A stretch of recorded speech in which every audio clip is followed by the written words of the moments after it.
The storm didn't come from the sky, it came from the jungle. Rain wasn't the problem. The real threat was 30 meters tall and covered in reflective scales that shimmered like oil in moonlight. The village perimeter sensors lit up red across every console, and the loudest alarm wasn't synthetic. It was the cubs, howling, shrieking, shrill cries echoing down the clay halls of the human outpost. And I was the only one left. They'd warned me. The traders, the anthropologists, even the diplomatic corps, you're not qualified. You're just a teacher.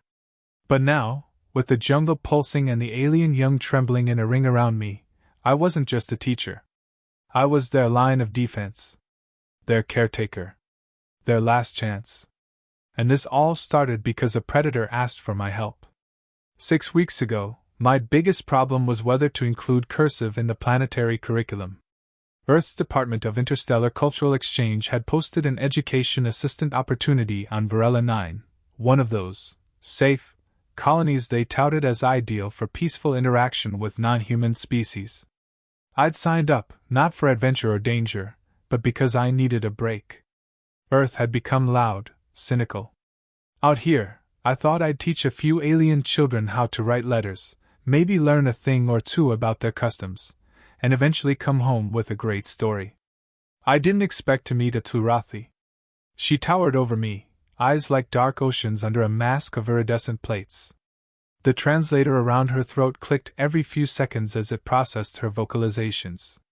She had no name, not in the human sense, but the locals called her something close to Elith, which loosely meant the one who hunts in grief. She arrived at the edge of our camp with 4 cubs trailing behind her, miniature versions of herself, sharp-eyed and silent. They didn't growl. They didn't blink. They just watched. And then she spoke. You, human, guard them. I will return after the 3rd sky shift. I laughed. She didn't. They are not, like you, she added. If they eat together. If they cry alone. If they rage, you must not run. Running teaches them fear. And before I could say yes, no, or are you actually serious, she was gone. We didn't even know where she'd gone. Jungle reconnaissance failed to track her beyond the 3rd ridge. No trace. No signal. That night I tried to feed them. They didn't respond to the protein packs or synthesized insect gels. They stared at me until one finally tilted its head and, with 3 fingers, reached for a worm writhing in the dirt beside my boot. It bit down with precise, clean efficiency. Then it looked at me like I was supposed to clap. So I did. That was our first connection. By the end of week 1, I'd named them, quietly, to myself. The smallest one, who always watched but never moved first, I called Pebble. The one who knocked over every container in camp was Riot. The one that mimicked my gestures, my wave, my eye roll, my salute, I named Echo. And the largest, the one who growled when I even approached the others, I called Thorn. I journaled every behavior, every pattern. I sent the logs back to Earth daily. No one replied. They weren't just intelligent, they were interpreting me. Echo began drawing in the dust with a claw. Shapes. Then symbols. Then letters, English letters, backwards and broken, but recognizable. One night, I heard movement outside the prefab shelter. Thorn was standing beside the perimeter sensor, not trying to escape, but trying to understand the light it cast. I opened the door. He didn't run.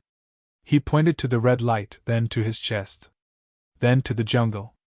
What? I whispered. He pointed again. And then I understood. Danger. From there. They weren't just cubs. They were soldiers in training. The 3rd sky shift came and went. No Elith. And that's when the storms began. It started with tremors, deep quakes that shivered the soil and rattled the solar panels. Then the animals vanished. Birds. Insects. Even the ever-hissing breeze went still. The outpost evacuated. I was told to leave. They'll survive, they said. You've done more than expected. But I'd made a promise. Not in words. Not in any formal way. But when Elith looked into my eyes and placed her cubs before me, I understood something that transcended language. So I stayed. I modified the perimeter defenses. I set traps, non-lethal, just deterrence. I taught the cubs basic hand signals and response patterns. I practiced drills with them using foam sticks and painted rocks. Thorn refused at first, then watched Echo disarm me with a feint and a jab, and lunged into practice with terrifying enthusiasm. I taught them trust. They taught me fear. Real fear. The kind that wakes you from sleep because silence has meaning. Last night, something crossed the sensors. A blur. Too large to be Elith. Too fast to be anything human. It didn't attack. Not then. It just circled. And now, as the storm breaks above us and lightning paints the jungle in skeletal light, I can feel it again. Watching. Waiting. Pebble clutches my pant leg. Riot is growling low. Echo's claws are twitching, writing words in the air I wish I could read. Thorn stands at the edge of the shelter door, body low, teeth exposed. They're not afraid. But they're ready. And I think they're waiting for my signal. I activate the emergency perimeter lockdown. The door seals with a hiss. Lights shift to amber. I kneel in front of them. I hold out my palm. They mimic the gesture. Slowly. One by one. And then I say the one word I think they might understand, maybe not its exact meaning, but its intent. Together. They repeat it. Not in perfect tone. Not even in clear sound. But in spirit. And we wait. The jungle breaks open again. Something is coming. And this time, I am not the one being protected. I'm their human. The growl didn't come from a mouth. It came from the ground. Like the jungle itself had woken up angry, shuddering and alive beneath our feet. Something massive was moving through the underbrush. No, under it, beneath the roots, pushing soil and vines aside like a swimmer tearing through water. The cubs tensed in unison. Not scared. Locked in. Thorn stepped ahead of me without hesitation, Echo to his left, Riot to his right. Pebble stayed close, his thin claws dug gently into my sleeve. He didn't need to speak, his trembling said enough. Whatever was coming wasn't just a predator. It was familiar to them. And they hated it. We braced. A crash echoed from the west wall of the compound, metal tore like paper. Dust and shattered vines spilled into the corridor. I activated the outer cams. The screen flickered, then sparked, and I saw it, just for a second. Not an animal. Not like Elith. Tall and skeletal, like it had been built from knives and spider limbs. It moved like smoke over water. Metallic sheen rippling with each twitch of its body. Where its face should have been, there was only a shifting veil of hexagonal plates, like it wore its memories like armor. It wasn't wild. It was engineered. And then it turned. The camera died. The cubs were already moving. Echo tossed a satchel of flash charges into Thorn's claws, and Riot launched himself into the shadowed hallway with zero hesitation. I called out, "Wait! You don't have to!" But I knew they did.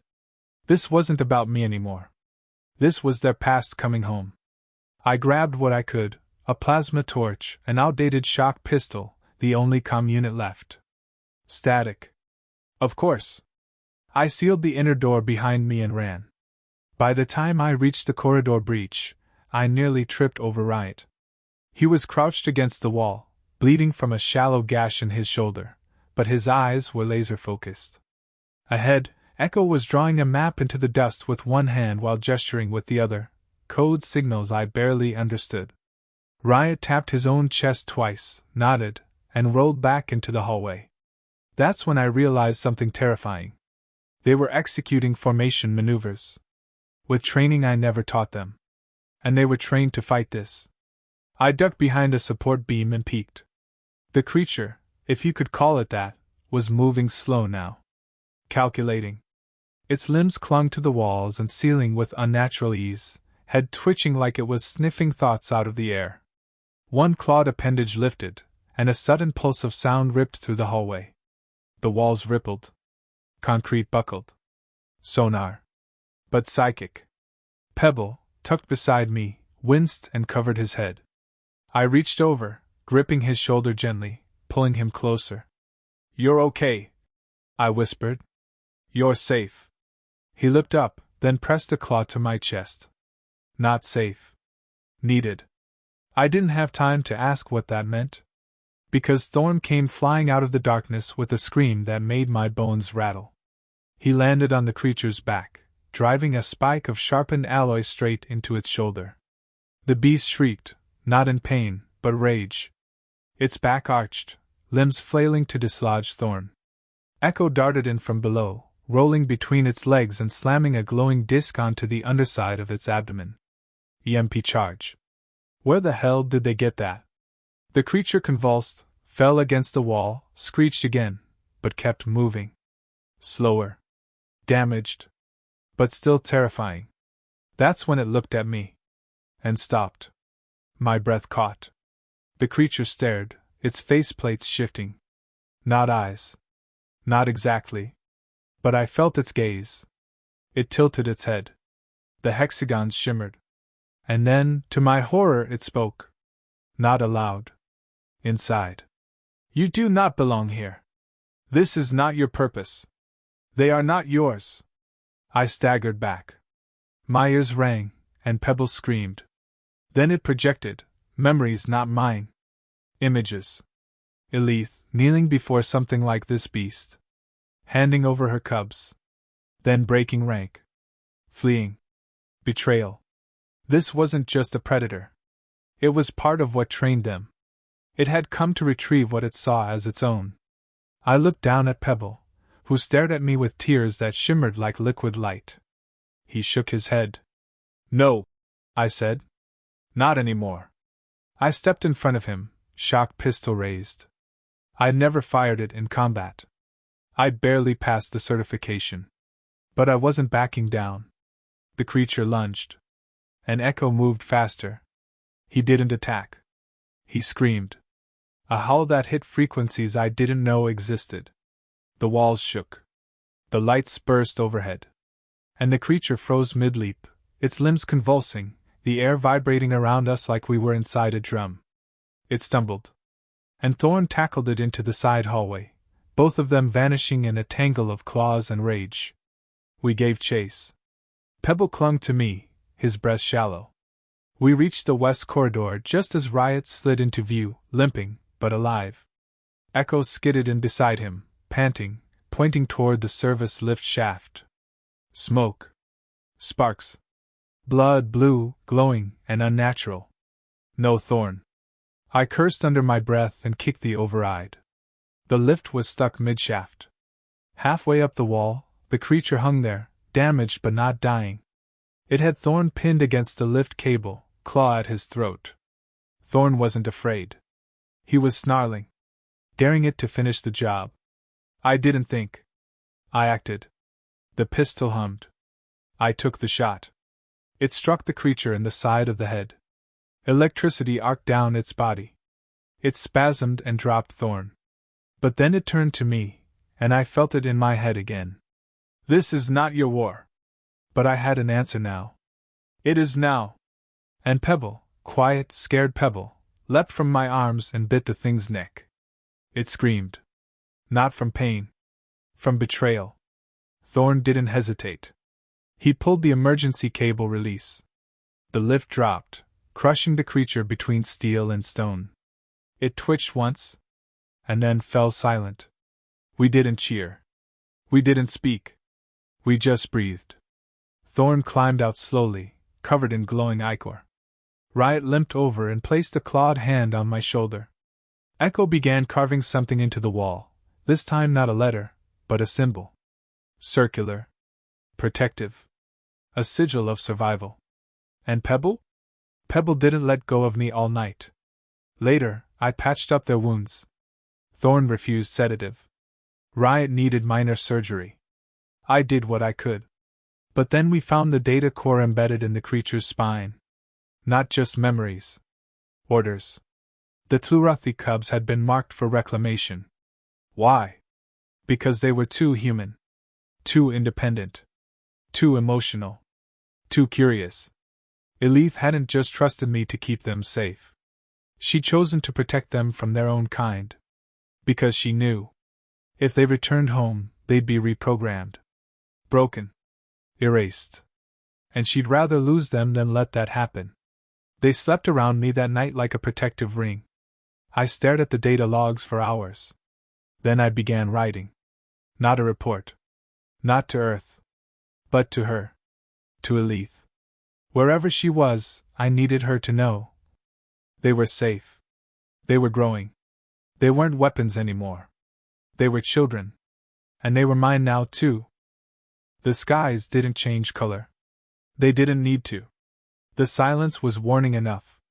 For 3 days, no birds returned to the treetops. No humming insects. No nighttime chorus of howls and hoots from the jungle floor. Just wind, dry, unnatural wind, and static. The cubs felt it too. Riot paced the roof of the outpost, claws tapping the steel like a metronome. Echo stood at the main console in the comms bay, staring at a looping diagnostic screen even though he couldn't read it.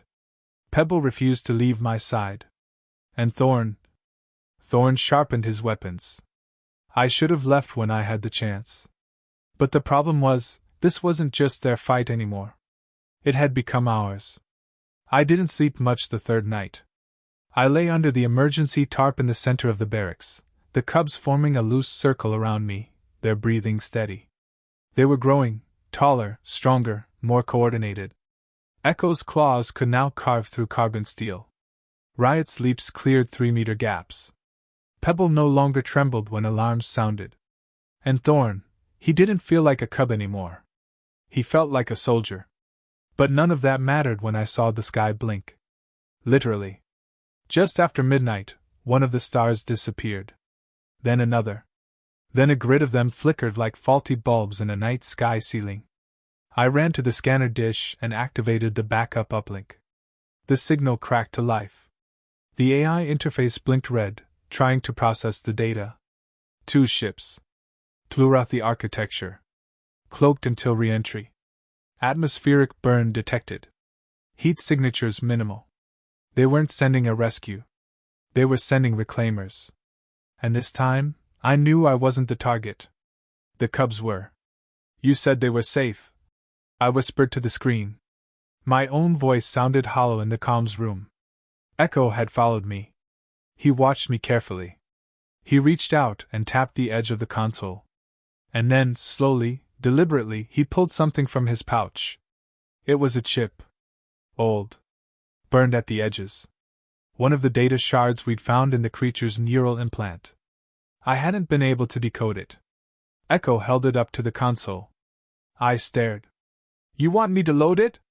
He nodded once. I hesitated. It could be a virus. He didn't blink. I loaded it.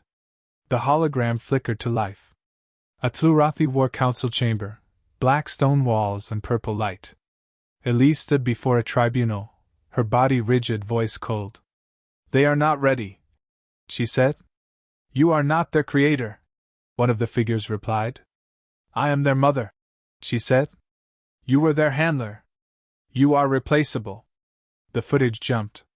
Static. Then, do not hide them, the voice warned. We will reclaim what is ours. The human factor is contamination. It will be corrected. And then, in a whisper I didn't expect, Elith turned to the recorder and spoke something almost gentle. If you're hearing this, then they found you. She looked directly into the feed. Protect them. Then the file ended. I didn't speak for several minutes. Echo didn't ask me to. When I finally turned to him, he tilted his head. I will, I said. I will protect you. And he smiled, crooked, fanged, small. But a smile. By the next morning, the jungle floor had changed. The reclaimers didn't bother with stealth anymore. They sent drones, silent flyers with multi-limb tendrils and neural disruptors. Echo disabled the first with a magnetic spike trap. Riot took down the second midair by leaping from the watchtower like a meteor. Pebble reprogrammed one to fly into a tree and explode. These weren't just cubs anymore. They were a unit. And I was part of it. That night, the real threat arrived. The reclaimers didn't land at the outpost. They descended above it. Twin vertical crafts, dark and angular, casting sharp-edged shadows under the moonlight. They hovered silently, no jets, no thrusters. Just presence. I watched from the tower, heart pounding. My comlink chirped. Not from Earth. Not from Elith. From them. Return the units. Or be removed. No name. No protocol. Just demand? I didn't reply. Instead, I turned to Thorn. What do we do? He didn't wait. He walked to the landing pad. And lit a beacon. A challenge. He was calling them down. And they accepted. A squad of 7 figures dropped from the first craft. Smooth armored suits, less organic than Elith but unmistakably Tlarathi. Only these weren't protectors. These were enforcers. Their helmets split open vertically to reveal shimmering faceless plates. Each one carried a containment rod and neural halter. They didn't ask questions. They moved in formation. Riot snarled and blocked the entrance to the barracks. Echo stood beside him, blades drawn. Pebble climbed to the high ledge and began throwing signal disruptors from his pouch like glitter bombs. And Thorn stepped forward. The lead enforcer pointed at him. Unit designation Null 7. He didn't blink. You are to be decommissioned. I shouted. You can't just take them. They're not yours anymore. The enforcer turned to me. This is not a human matter. Thorn took one step closer and said something I hadn't heard before. No. Just that. A word he hadn't spoken in their tongue. A rejection. A choice. The first strike was fast. Too fast. One enforcer lunged, slamming Thorn to the ground with a concussive pulse. Echo countered, slicing the attacker's wrist. Sparks flew. Riot tackled another off the ledge, both crashing into the mud below. Pebble triggered the reprogrammed drone. And I ran toward Thorn. I fired the shock pistol again, this time at full charge. It struck the second enforcer's chest and blew him back a full meter. Thorn looked up at me dazed. You okay? He blinked once, then rose. He was bleeding from the mouth. But he was smiling. The skirmish was chaos. But it wasn't without rhythm. The cubs weren't fighting blindly. They moved in patterns, formations I'd only seen hinted at during play. Thorn baited. Riot flanked. Echo distracted. Pebble disrupted. And me? I improvised. I led 2 enforcers into the jungle and tripped them with a shock wire rig made from salvaged cables and panic. I tossed a flare into one of their helmets, momentarily blinding the internal systems. I dragged Echo out of harm's way when a containment net exploded across the pad. And when Riot screamed in pain, I was the one who shielded him. He didn't look surprised.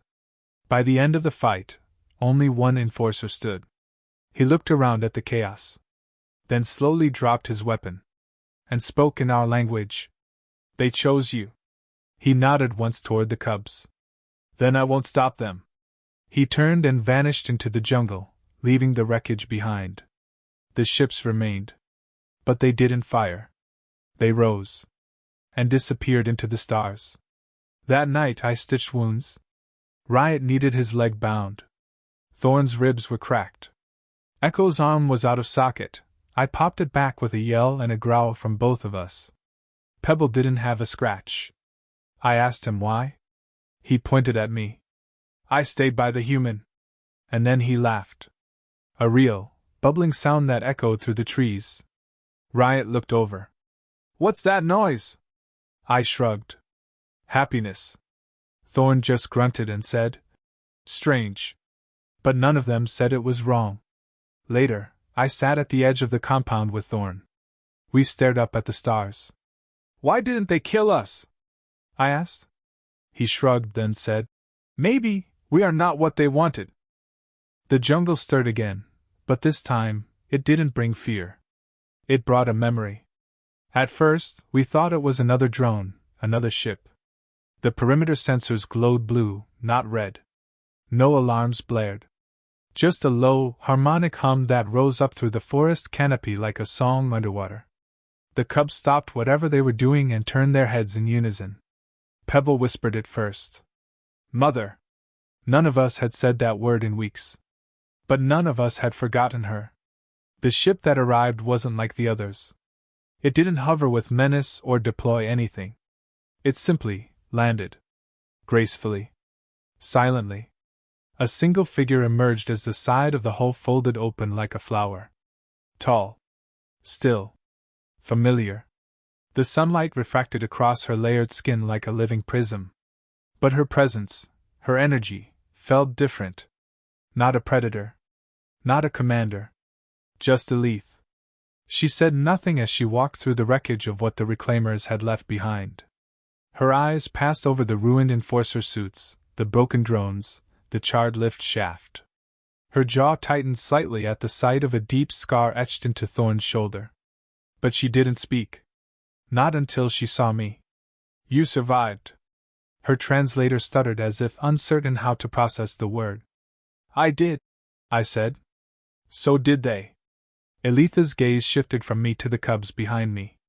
Riot stood with his arms crossed, injured but defiant. Echo nodded once. Pebble stepped half behind my leg.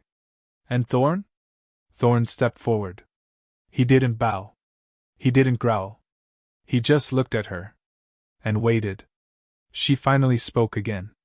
They were not supposed to fight. Not this soon. Then why did you leave them with me? I asked. She stared at me for a long moment. Because you were the only one I trusted, not to turn them into weapons. I blinked. You left them with me knowing they'd be hunted?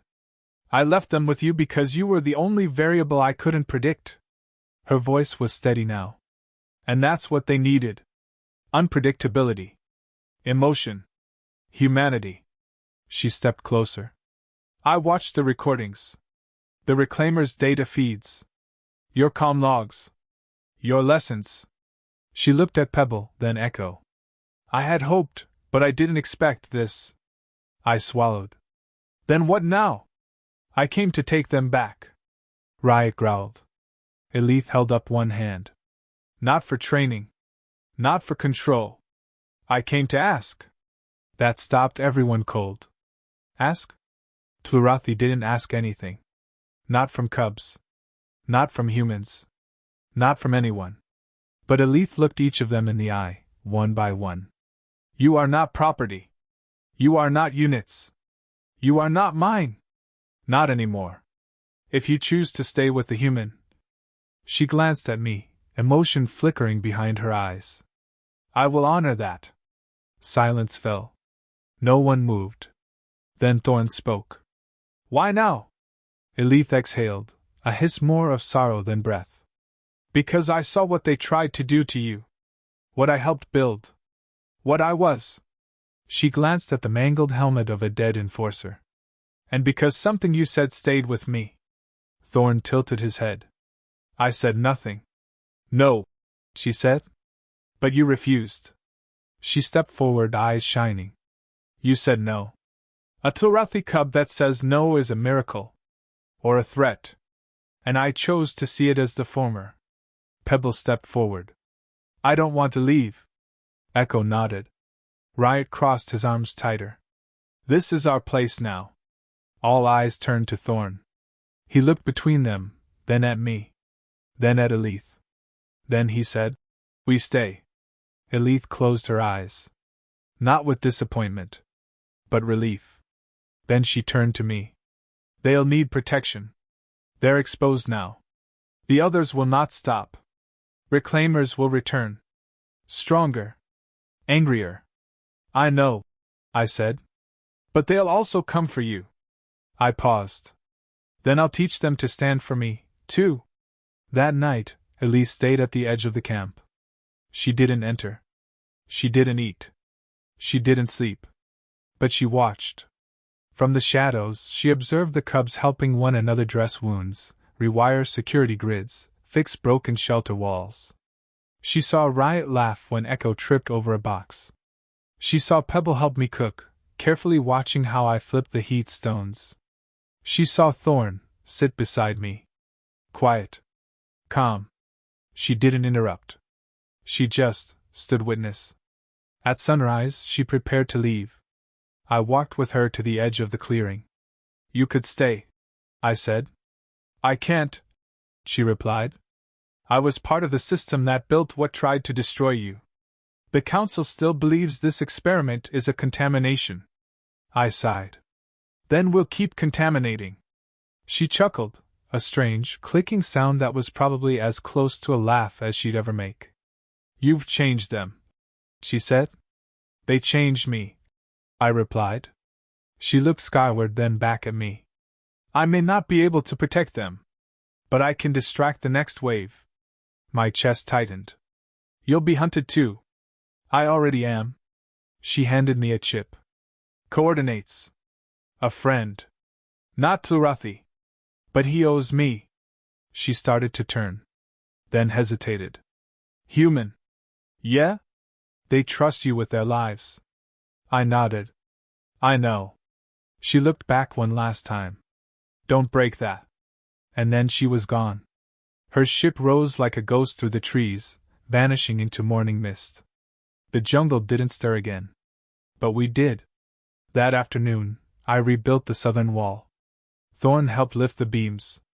Riot dragged branches. Pebble tested the tension wire. Echo rewired the backup generator. We weren't preparing for war. We were building a home. And for the first time, I didn't feel like a babysitter or a hostage or even a savior.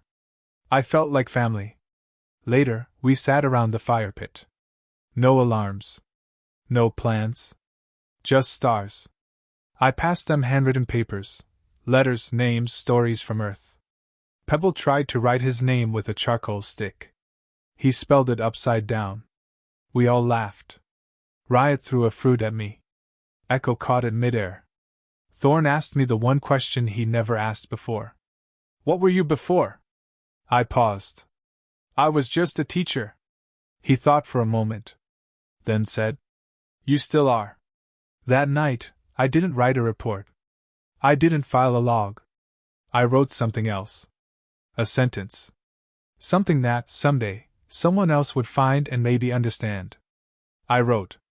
They were left in my care, now I follow them. Because sometimes, when you teach cubs to be free, they teach you how to be brave. And that changed everything. I glanced at him. What are you, Thorn? He was quiet a long time. Then, not them.